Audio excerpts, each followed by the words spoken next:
विस्फोटक न्यूज के प्रायोजक हैं red pro real estate developers. Bengal की खाड़ी में उठा चक्रवात तूफान यास लगातार खतरनाक हो रहा है। पश्चिम बंगाल और ओडिशा में यास तूफान के कहर के चलते आज भारी बारिश होगी। मौसम विभाग के मुताबिक यास तूफान ओडिशा के बालासोर में हिट करेगा, जबकि बंगाल के दीघा में सुबह 11 से 2 बजे के बीच तूफान टकराएगा। इस दौरान हवाओं की रफ्तार 150 से 160 किलोमीटर प्रति घंटा हो जाएगी। गृह मंत्रालय ने चक्रवात यास से प्रभावित होने वाले सभी राज्यों को आश्वासन दिया है कि मंत्रालय उनकी मदद के लिए 24 घंटे तैयार है। यास चक्रवात से निपटने के लिए एनडीआरएफ की टीम के साथ ही नौसेना, वायुसेना, केंद्रीय एजेंसियों, पश्चिम बंगाल और ओडिशा की सरकारों ने युद्ध स्तर पर तैयारियां की हैं। नेवी ने राहत कार्यों के लिए 4 युद्धपोत और कुछ विमान तैयार किए हैं, जबकि वायुसेना भी 11 विमानों और 25 हेलीकॉप्टर के साथ यास से निपटने के लिए अलर्ट पर है। इसके साथ ही बंगाल और ओडिशा के समुद्री तट के पास रहने वाले लोगों को वहां से हटाकर राहत शिविरों में पहुंचा दिया गया है। दोनों राज्यों ने चक्रवात से निपटने के लिए सभी तैयारियां की हैं। यास चक्रवात के असर के चलते आईएमडी ने पश्चिम बंगाल के लिए भारी बारिश की चेतावनी जारी की है। बंगाल के कई जिलों में तेज हवाओं के साथ भारी बारिश होने के आसार हैं। वहीं तूफान को लेकर मौसम विभाग की चेतावनी को देखते हुए कोलकाता हवाई अड्डा प्रशासन ने आज सुबह 8:30 बजे से शाम 7:45 तक संचालन सस्पेंड रखने का फैसला किया है।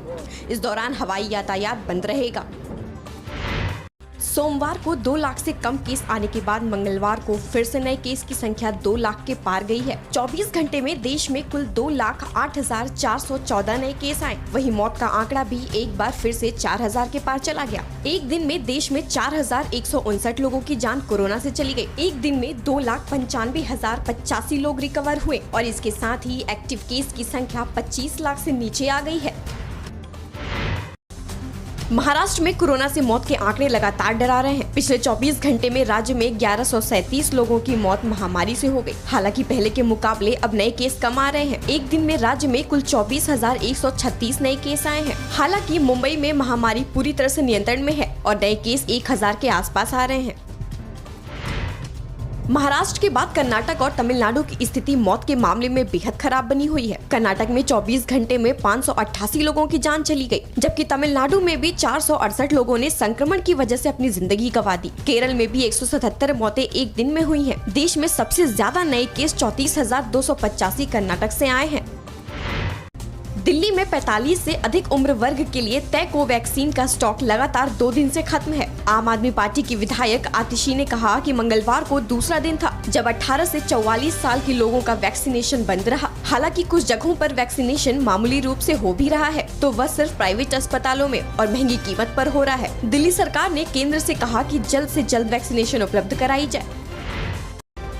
राजधानी दिल्ली में आज से पहला ड्राइव थ्रू वैक्सीनेशन सेंटर शुरू हो रहा है। द्वारका स्थित आकाश हेल्थ केयर सुपर स्पेशलिटी अस्पताल की ओर से इसकी शुरुआत वेगस मॉल में की जा रही है। मुख्यमंत्री अरविंद केजरीवाल आज 11:30 बजे दिल्ली के इस पहले ड्राइव थ्रू वैक्सीनेशन सेंटर का उद्घाटन करेंगे। यह वैक्सीनेशन 18 से 44 वर्ग के लोगों के लिए है। अस्पताल ने इसके लिए कोविशील्ड की 30,000 खुराक खरीदी है।